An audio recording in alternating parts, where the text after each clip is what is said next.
Gloria a Dios. Busquen en sus Biblias,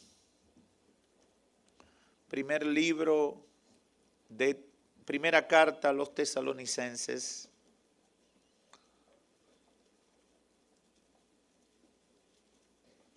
Capítulo 1. Voy a leer algunos versos para la costumbre de los evangélicos. A partir del verso 2,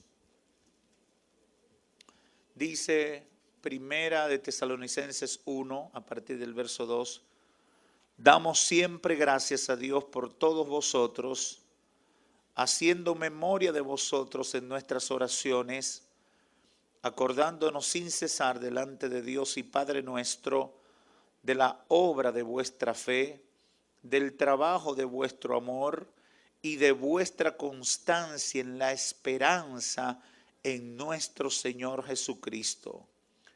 Porque conocemos, hermanos amados de Dios, vuestra elección, pues vuestro evangelio no llegó a vosotros en palabras solamente, sino también en poder, en el Espíritu Santo y en plena certidumbre, como bien sabéis, cuáles fuimos entre vosotros por amor de vosotros. Y vosotros viniste a ser imitadores de nosotros y del Señor, recibiendo la palabra en medio de gran tribulación, con gozo del Espíritu Santo. De tal manera que habéis sido ejemplo a todos los de Macedonia y de Acaya que han creído. Amén. Pueden tomar asientos. Hoy quiero reflexionar con ustedes con el tema consejo oportuno para una iglesia fiel. La epístola a los tesalonicenses es la expresión de un pastor que se preocupa por una iglesia joven que enfrenta desafíos, ataques, persecuciones, etcétera, toda clase de situaciones, pero que a pesar de todo, esta iglesia mantiene su fe. La iglesia de Tesalónica era joven. Cuando Pablo escribe esta carta, esta iglesia tenía unos 3 años aproximadamente, lo que implica que habían recibido al Señor, pero todavía estaban batallando en esa primera etapa de la vida cristiana. Por eso su autor tiene el interés muy claro de ofrecer el consejo oportuno que sirviera a este grupo de personas que habían conocido al Señor en este lugar para permanecer firmes en la fe por encima de todas las situaciones que vinieran a su vida. Ser estables en la fe por encima de los ataques que iban a sufrir, conscientes de la trascendencia del llamado de Dios para su vida, de la importancia, del valor que tenía el llamado de Dios para la vida de ellos y la esperanza bienaventurada de la segunda venida de Cristo en poder y gloria a la tierra. Dicen algunos historiadores que en este momento que el apóstol Pablo le escribe a los hermanos de Tesalónica, estaban experimentando confusiones porque no sabían cómo manejar algunos temas como la situación de la persecución que sufrían por parte de los judíos. Los promotores del judaísmo no querían saber nada de la predicación de Cristo y se oponían y hacían esfuerzo. El mismo Pablo, antes de su conversión, se dedicó a perseguir a los cristianos. Y estos hermanos de Tesalónica estaban experimentando esa experiencia difícil cuando usted por su fe sufre maltrato. Había persecución por parte de los romanos. En ese momento habían comenzado persecuciones bárbaras. No era todavía el tiempo de que la iglesia cristiana se convirtiera, como pasó en el siglo III, en la iglesia oficial. En ese momento era la iglesia perseguida. Y muchos fueron esparcidos. Usted se lee el libro de los Hechos y se da cuenta que tuvieron que salir por diferentes rumbos los cristianos desde Jerusalén. Dios permitió esa persecución porque si se quedan en Jerusalén el evangelio no crece. Pero por causa de la persecución comenzaron a caminar al norte, al sur, al este y al oeste, buscando, y donde iban compartían la palabra, como predicaba el pastor Molina Rosario el domingo pasado, sobre el avivamiento en Samaria. Entonces, estos hermanos de Tesalónica tenían persecución de los romanos, persecución de los judíos, experimentaban problemas para entender porque algunos le habían dicho que era cuestión de algunos días que Cristo iba a venir y entonces a ellos no se le había instruido sobre la palabra, sobre lo que iba a pasar con ellos, con sus familiares, con los que morían en Cristo. Entonces si Cristo no había llegado, ellos entendían que el que moría se iba a quedar en la tierra y todavía ellos no conocían los fundamentos de la fe. Y es en esta circunstancia que le acabo de relatar que Pablo le escribe a la iglesia de Tesalónica. Y por eso yo quise titular esta reflexión de esa manera, porque así es que considero esta carta a los tesalonicenses. Un consejo oportuno para una iglesia fiel. La pregunta que cualquiera me haría en este momento es: ¿y qué importancia tiene para mí en el siglo XXI el consejo que recibió una iglesia aproximadamente en el año 51 del primer siglo? Es muy sencillo. Al igual que la iglesia de Tesalónica, hoy estamos enfrentando desafíos. Hoy estamos enfrentando atentados contra la fe. Hoy estamos enfrentando doctrinas de error.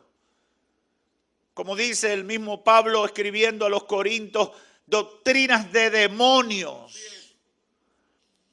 Hoy estamos sufriendo ataques que van en perjuicio de esa fe impregnada en nuestros corazones desde el momento en que somos creados. Porque déjeme decirle que el temor a Dios y la necesidad de Dios está en nosotros, aun cuando no nos hayamos convertido, desde el momento que nacemos. Esa es la ley moral de Dios que está en nosotros. Y por eso uno sabe, aunque nadie le haya explicado la Biblia, que cuando uno habla mentira uno se siente mal. Esa es una de las evidencias de la realidad de Dios que los teólogos han preparado muy argumentalmente, pero que la gente puede entender y la gente puede enfrentar toda esa basura que le presenta a la gente de que Dios no existe. Dios comienza a ser una evidencia en mi vida por lo mismo que yo siento desde el momento en que nazco. El amor, el respeto a Dios, el sentirme bien cuando ando de acuerdo a la norma de Dios. El que no se ha convertido no sabe lo bien que uno se siente cuando uno está dentro de la voluntad de Dios. Cuando uno está en la voluntad de Dios, uno se siente como que está full, está nítido. Uno siente como que todo va a favor. Ahora, cuando uno está contrario a la voluntad de Dios, dice la Biblia, huye el impío sin que nadie lo persiga. Hay gente que cometen tanto pecado que ellos antes de salir ahí a la calle, ellos miran, relojean desde aquí adentro. Y tú dices, ¿y qué? ¿Te están persiguiendo? No, porque ¿qué? La justicia divina anda detrás de ellos. Y ellos tienen temor de salir a la calle. porque el impío huye sin que nadie lo persiga. Yo creo que como la iglesia de Tesalónica, hoy estamos sufriendo atropellos, atentados, desafíos que tenemos que enfrentar frente a la oposición que puede afectar nuestro servicio a Dios y puede ahuyentar a quienes tienen el deseo de servirle al Señor en nuestros días. Y por eso es necesario este consejo oportuno. Tengo la fe de que el Espíritu Santo trate con cada persona que me esté escuchando en este templo y está al alcance de nuestra señal por la radio, la televisión y el internet. Y quiero edificarlo un poquito sobre el momento histórico de esta carta. La iglesia de Tesalónica, como dije antes, tenía alrededor de 3 años y estaban sufriendo mucho.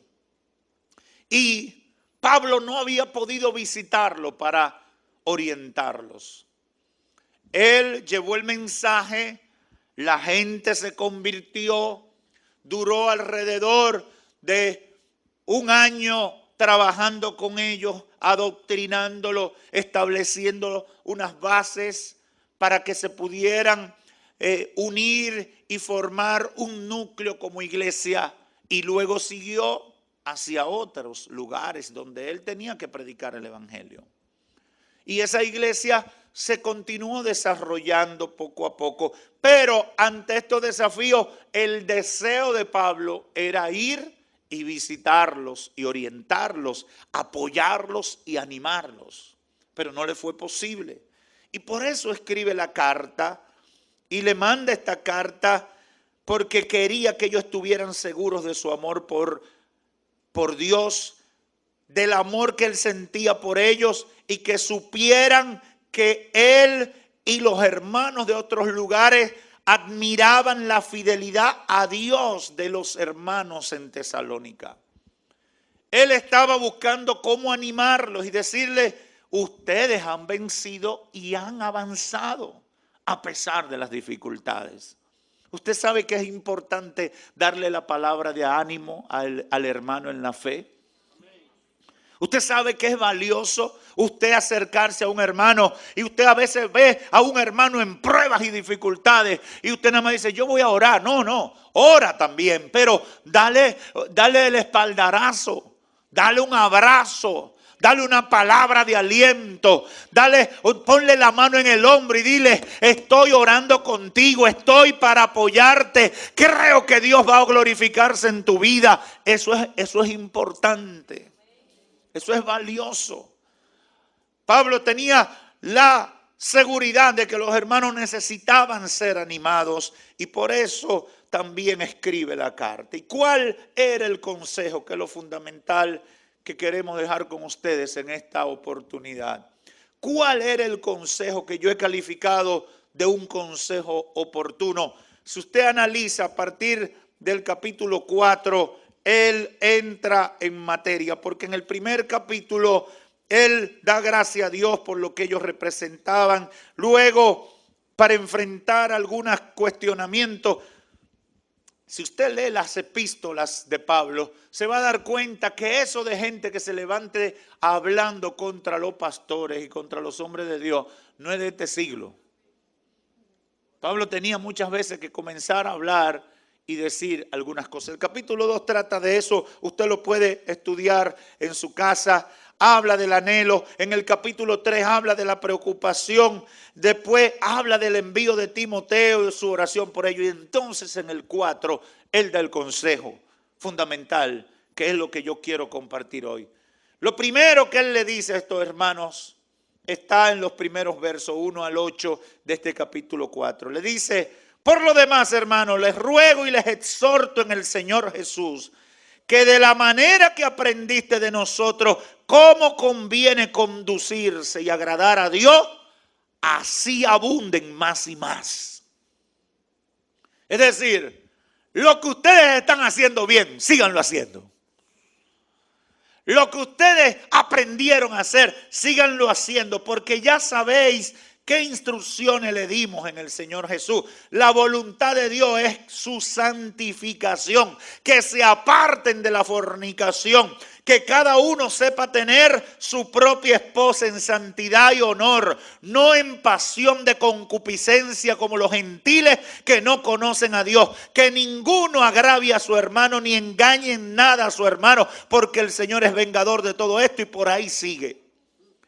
Le dice, sean fieles, y yo lo resumo de esta manera: sean fieles a Dios evitando la inmoralidad sexual. Y ese es un tema de todo el tiempo. Sean fieles a Dios evitando la inmoralidad sexual. Pablo le dice, la voluntad de Dios es que ustedes vivan una vida santa. Y para una vida santa tienen que poner control sobre una serie de cosas que muchas veces las sociedades las aprueban. No es eso nuevo como pasa hoy en el siglo XXI. Estoy hablando del siglo primero, 20 siglos atrás. Y el apóstol le dice, sean fieles a Dios y eviten la inmoralidad sexual. Hermanos y amigos que me escuchan, las normas morales en el Imperio Romano eran muy bajas. Y ese era el imperio que dominaba.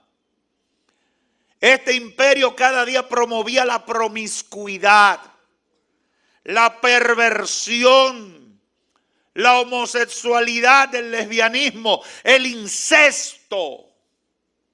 Los emperadores eran los primeros desórdenes. Los senadores romanos eran gente moralmente vergonzosa. Y en un ambiente así es fácil ceder a las convicciones. Es fácil unirse a estos estilos de vida que motivan al pecado. Y Pablo le da el consejo y le advierte, no cedan a las tentaciones que promueve y apruebe este sistema, porque eso tendrá resultados desastrosos para su vida. No se unan a eso, porque el pecado sexual los va a destruir. Óigame, el pecado sexual siempre hiere a alguien. El pecado sexual siempre destruye a alguien. No hay pecado sexual que no produzca daños colaterales o directos. Siempre habrá alguien, individuos, familias, negocios, congregaciones, pueblos y naciones que van a sufrir.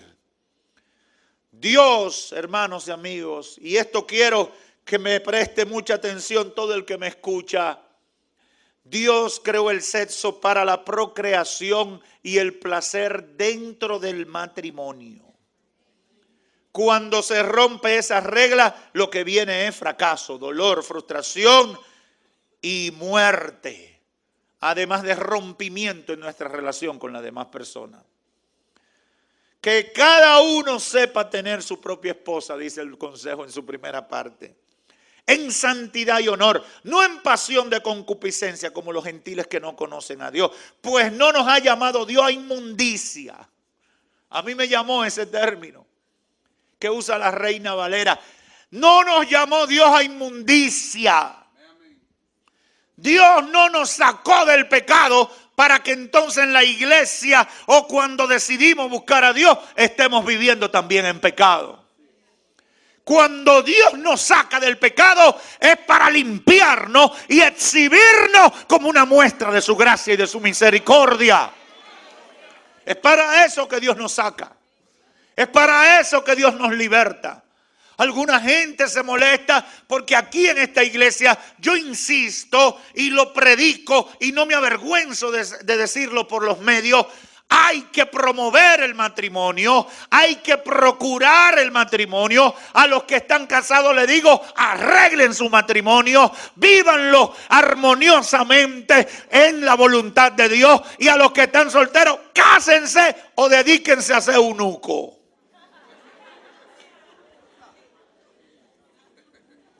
Si no tienen la unción de eunuco, Mire a ver con quién es que se va a casar, pero no se quede en el aire. ¿Por qué? Porque hay un sistema promoviendo la perversión. Oh, pero usted va a comprar una goma de un vehículo y le presentan una chica en bikini. ¿Qué tiene que ver un neumático con una mujer desnuda? Dígame. Goma tal. Y entonces una chica ahí.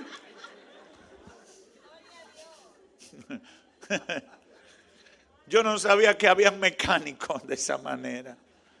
El apóstol dice, esta es la voluntad de Dios, vuestra santificación. Apártense de la inmoralidad sexual. Cada uno sepa tener control sobre su vida, no con bajas pasiones como los gentiles que no conocen a Dios. Un consejo oportuno para todos los tiempos. No se dejen arrastrar. Y yo se lo digo a todo el que me busca, me escucha o me ve. No se deje arrastrar. Está fácil dejarse arrastrar. Es muy fácil. Y déjeme decirle, la sociedad no cuestiona ni critica si tú te comportas como ellos lo hacen. Una de las cosas que he aprendido en mi vida de fe es que a veces el testimonio limpio de uno se convierte en un problema para la sociedad impía. Tú llegas a un lugar de trabajo y tú estás viviendo una vida limpia, agradable a Dios, y todo el mundo puede testificar de eso. Hay una cantidad de gente que se molesta porque tú no estás embarrado como ellos. Hubo un compañero de trabajo una vez que me dijo, a ti hay que revisarte para saber si tú eres hombre de verdad. Y yo le digo, pero ven acá, yo me he quebrado en algún momento, yo he hecho algún ademán raro. No, es que eso de que tú nada más tienes tu esposa, eso no puede ser. ¿Y por qué me lo decía? Porque él y los compañeros, después yo me enteré que ahí dentro de esa oficina, eso era como en los corrales.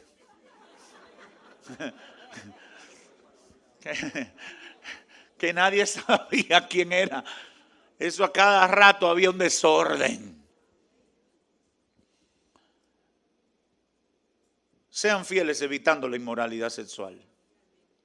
Sean fieles y no se dejen arrastrar. Y la iglesia de Tesalónica, como la iglesia del siglo XXI, tiene que tener presente eso. Tiene que tener presente eso. Yo le digo a los hombres, Dios nos va a perdonar si la primera vez vemos algo que no debimos ver. Pero la segunda va por nuestra cuenta.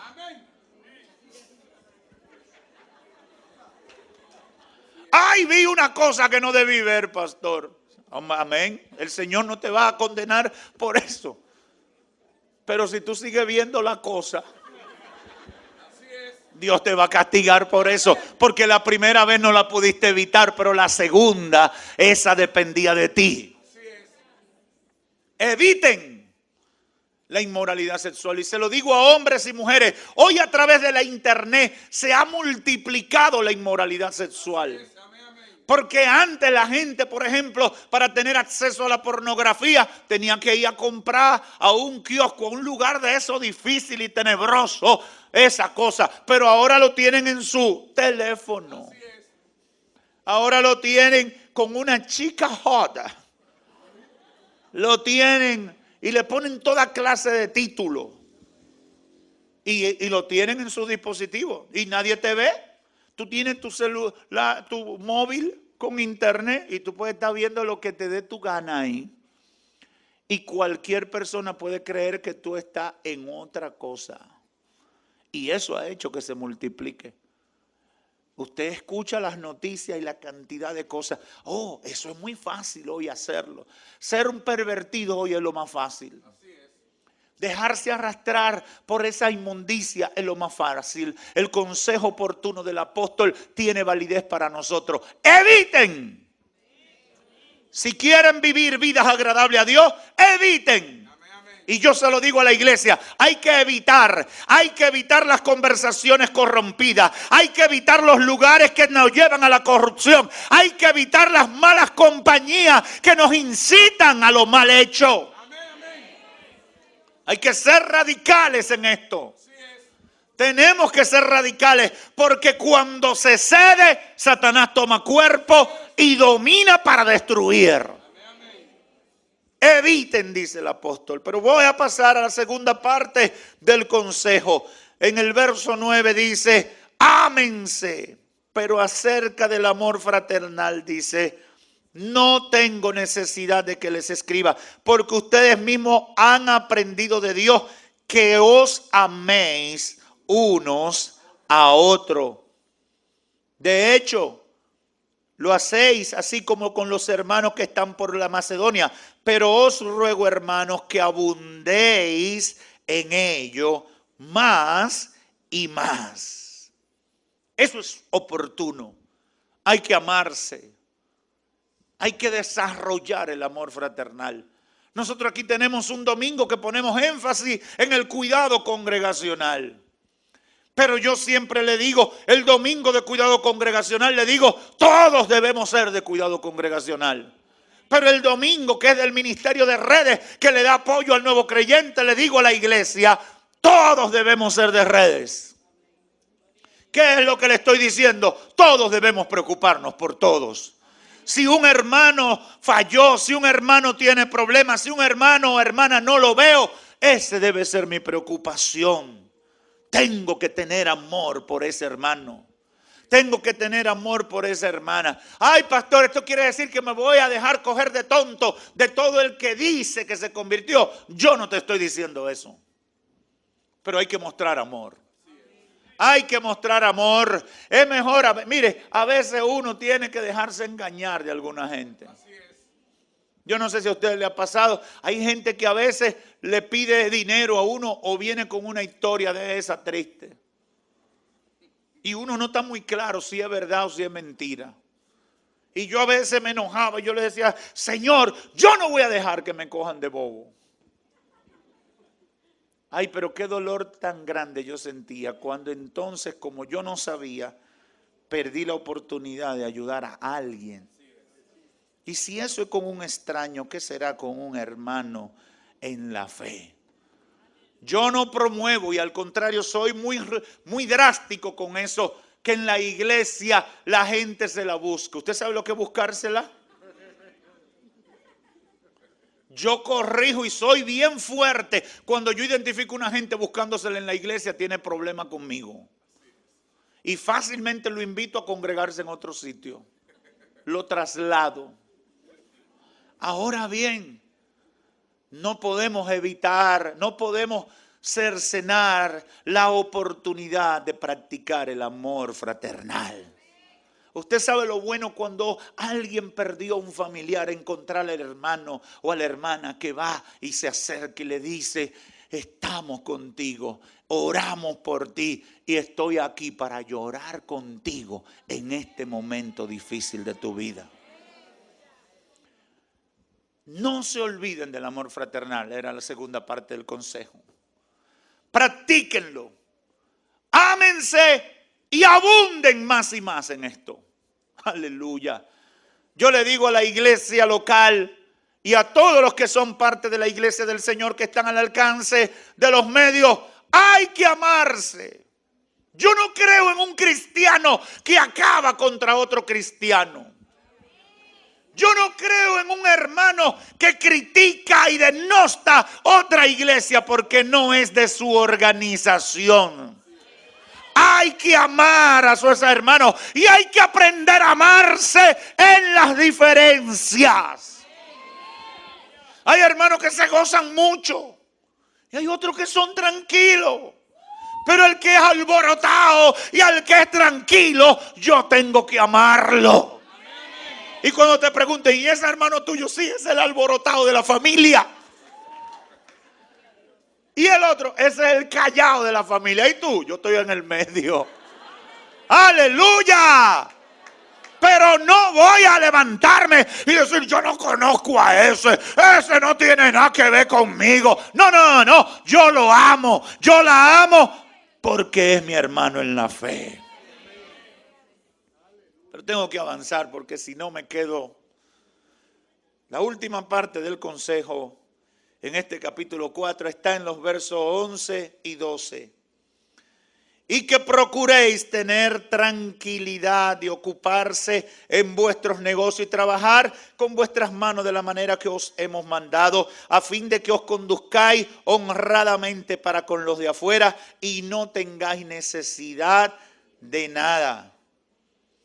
Y voy a leer otra versión en lenguaje más actual. Dice: tened por aspiración vivir en tranquilidad, ocuparos en vuestros propios asuntos y trabajar con vuestras propias manos como lo hemos mandado, a fin de que os conduzcáis honestamente para con los de afuera y que no tengáis necesidad de nada. En sentido práctico, lo que está recomendando es: sean ejemplos dignos de cristianos en un mundo de pecado. ¿Y qué estaba atacando el apóstol con este consejo?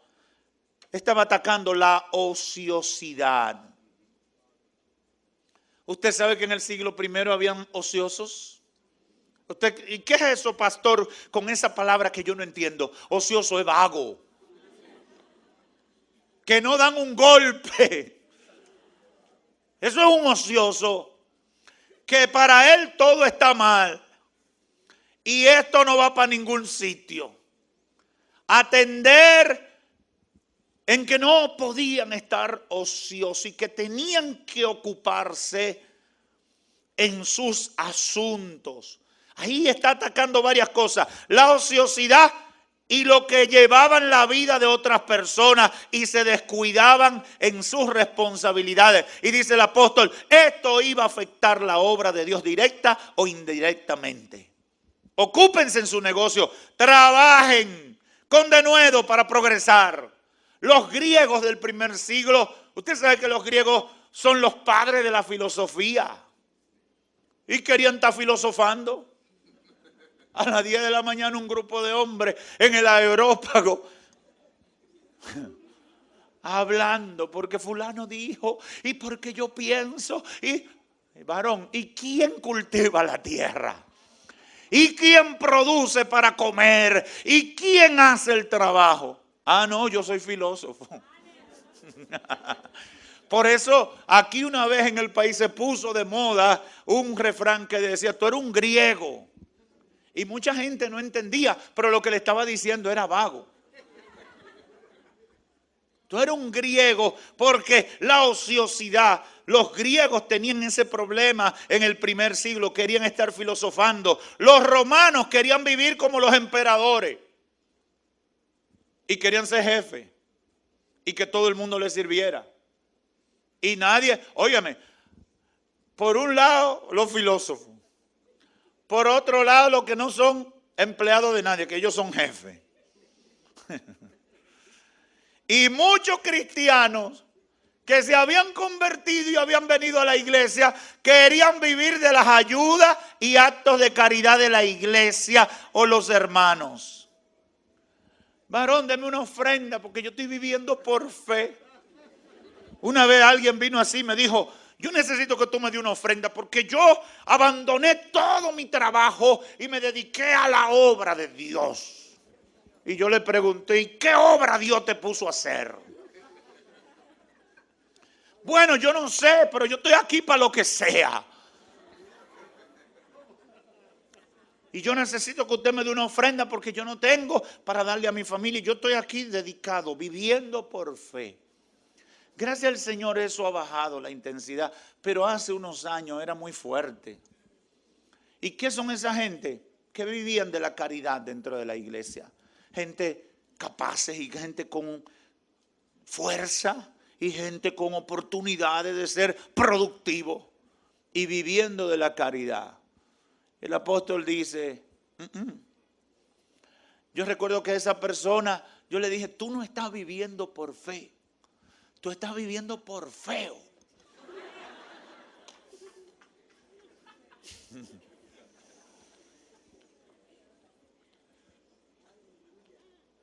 El que Dios provea y te bendiga por alguien que un día te dé una ofrenda, porque Dios le movió y te sacó de un apuro. Eso no puede ser una forma de vida. A quien Dios llama, Dios respalda. Si Dios te asignó una labor en su obra, Él te va a proveer. Pero eso no quiere decir que tú vas a salir a mendigar, ni a estar presionando, ni manipulando a la gente para que te dé dinero. Yo sé que esto es fuerte, pero esto hay que decirlo. Hay gente que de una vez, mire, los que viven de eso hoy, como en el siglo I, la Biblia no da todos los detalles, porque si la Biblia entrara en cada detallito, no fuera de ese tamaño, fuera 25 veces más grande. Pero hoy en día existe gente que viene y te sale, yo me soñé contigo. Y ya tú sabes, ellos viven por feo. Y desde que te dicen que se soñó contigo y que te tiene que decir algo, tú mira, ve en el bolsillo para ver cuánto es que le va a dar. Y eso no puede ser. Óyeme, las cosas de Dios no son así. Y yo quiero decírselo, Dios habla, Dios usa gente, Dios tiene profetas, Dios tiene gente de Él que da revelación de parte de Dios. Yo creo eso. Pero no, yo no acepto y llamo a la iglesia que se levante contra los que manipulan la voz de Dios y el mensaje de Dios para extorsionar y sacar dinero de aquellos que tienen deseo de agradar a Dios. Si usted lee el capítulo 2 de esa carta, y voy a referir un par de versos, dice Pablo, porque nuestra exhortación no procedió de error, sino que fuimos aprobados por Dios para que le hablara del evangelio, no como para agradar a los hombres, sino a Dios que prueba nuestros corazones. Verso 5, porque nunca usamos la palabra lisonjeras, como sabéis, ni encubrimos avaricia, Dios es testigo, ni buscamos gloria de los hombres. Es decir, Pablo le dijo antes que todo, antes de darle el consejo, ustedes saben que yo no fui detrás de un peso. Cuando le fui a predicar, yo no fui detrás de lo que ustedes me puedan dar. Yo no fui a decirle, tú tienes un ministerio grande. Yo he oído gente que van y se le aparecen a alguien de que ven que tiene un negocito y dice, el Señor me mostró que tú tienes un ministerio grande. Me mostró que tú estabas frente a un mar y las aguas venían y bajaban. ¿Qué es lo que están inflando el ego de la persona? Para que esa persona diga, wow, Dios siempre me trae cosas bonitas a través de esa persona. Óyeme, esos son profetas falsos. Y esa gente terminan dañando la fe de la gente. ¿Usted sabe por qué? Porque cuando esa gente dice esas cosas y después usted tiene alguna prueba, alguna dificultad, usted dice, pero ven acá. Y es que Dios es loco. Un día dice una cosa y mañana dice otra. Y entonces usted dice, Satanás le ministra a su mente y le dice, no crea en nadie.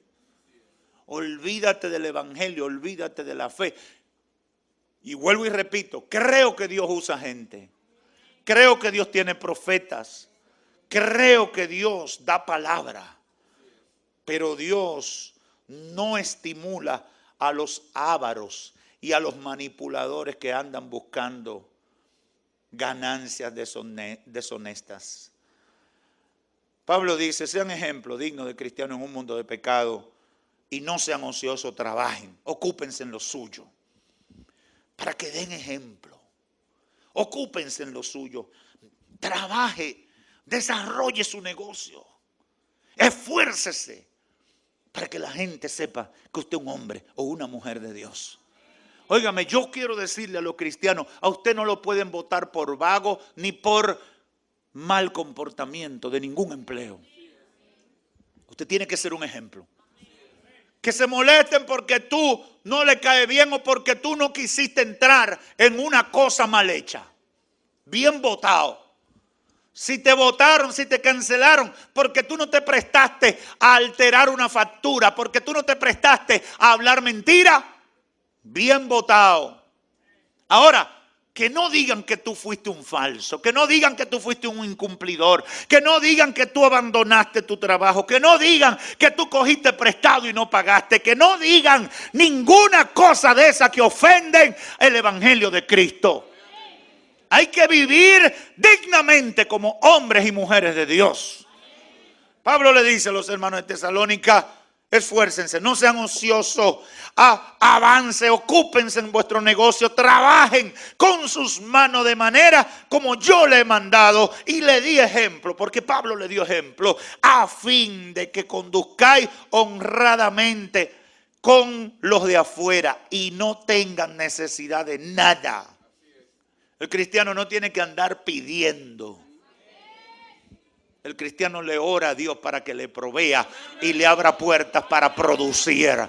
Yo no sé cuántos de los que están aquí entienden eso. ¡Aleluya! Tengo que terminar y quiero concluir con un par de ideas. Evitar la inmoralidad sexual aun cuando sea aplaudida por el sistema de pecado. Amar fraternalmente a nuestros hermanos en la fe y ocuparnos en tener una vida productiva material y espiritualmente fueron consejos para los tesalonicenses del primer siglo que tienen una importancia capital para nosotros en el siglo XXI.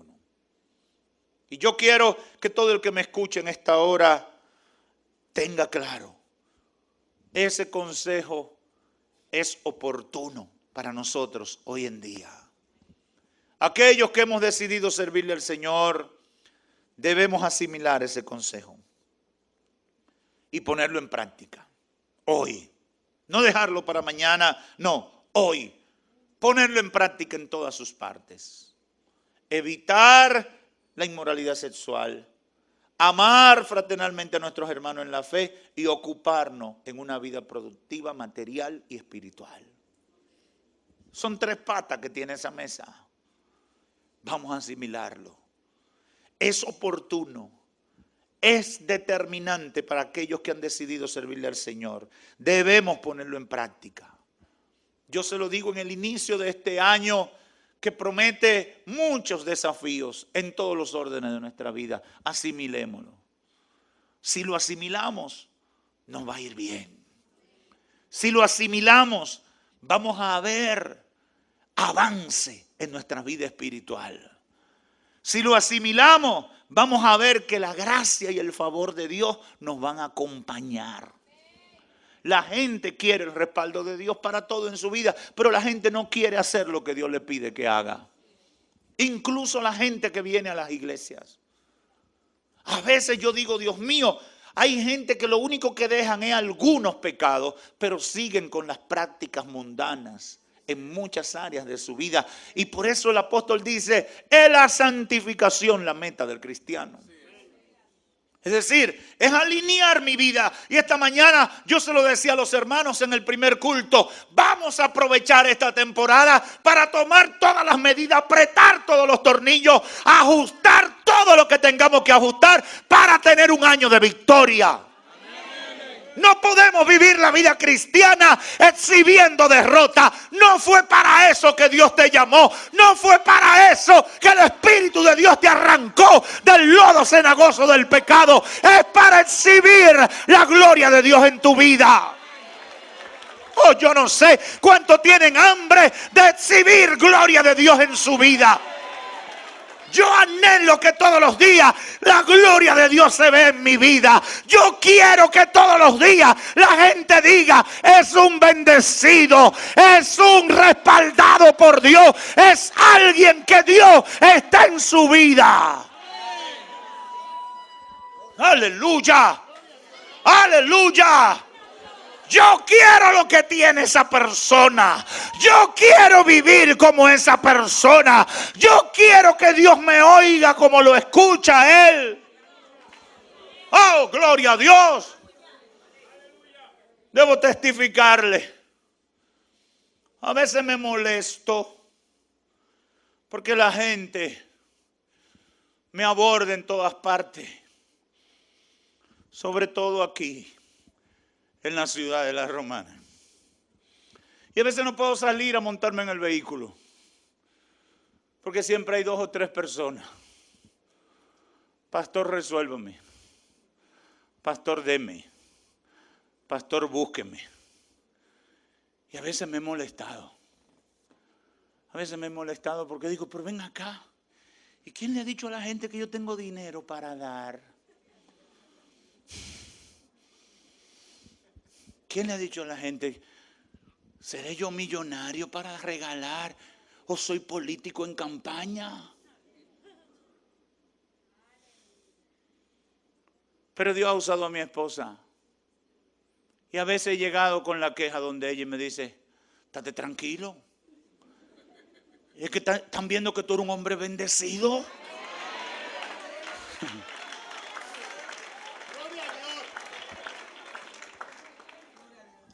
Y he ido entendiendo, qué bueno.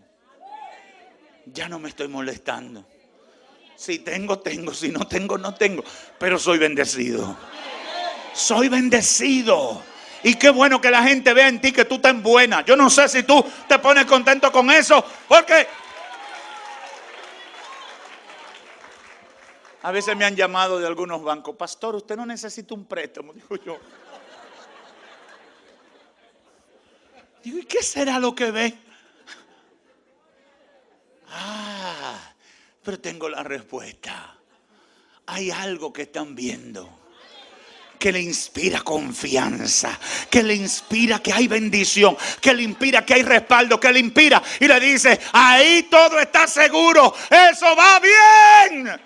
Yo no sé si tú quieres que digan que va mal o que va bien. Yo quiero que digan que va bien, que Dios está contigo, que Dios te respalda, que Dios está de tu lado.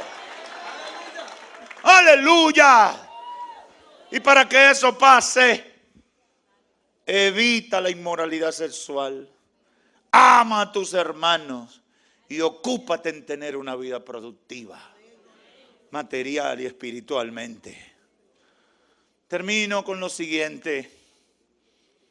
Al meditar en estos consejos, al meditar en todo esto, podemos darle garantía a los amigos que nos escuchan o nos ven, a los presentes y los que están a la distancia. Puedo darle garantía que la vida cristiana siempre ha estado identificada con el deseo de Dios para que la gente sea feliz. Eso no tengo duda. Eso no tengo duda. Siempre la vida cristiana lo que expresa es el deseo de Dios para que la gente sea feliz.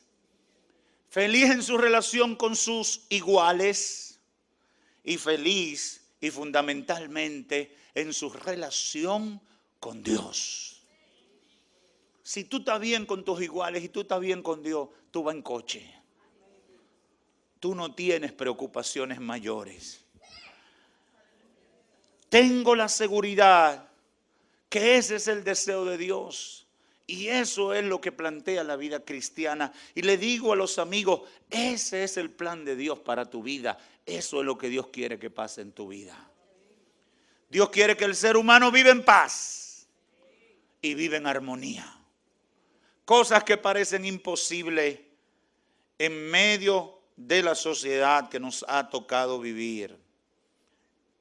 Pero yo tengo noticias para ti. Dentro de la voluntad de Dios, viviendo en obediencia a Dios, se puede vivir en paz con nuestros iguales y sobre todo con el Dios que nos da la vida. Es imposible ser feliz sin la obediencia a Dios. No es posible. Usted puede tener de todo materialmente. Usted puede tener poder, popularidad, reconocimiento, todo eso, pero es imposible. Sin vivir en obediencia a Dios y a sus leyes no se puede tener éxito verdadero. Por esa razón, en este día mi consejo final a todos los amigos que me escuchan dentro y fuera de este templo conviértanse a Cristo. Es lo mejor que le puedo dar como un consejo. Como el apóstol Pablo escribiendo a Tesalónica, yo le doy un consejo oportuno en este momento. Conviértanse a Cristo. No lo dejen para después. No dejen que Satanás le arruine la vida para venir por pedacito a la iglesia. No dejen que el diablo le lleve a una depresión que lo destruya. No permita que Satanás siga arruinando tu familia. A veces la gente viene al Señor cuando ya tiene la catástrofe sobre su vida y tienen familia destruida, heridas que parecen insalvables. Y entonces vienen de último minuto, ay, para que Dios haga algo. Óyeme, vas a cosechar parte de esa siembra que has hecho.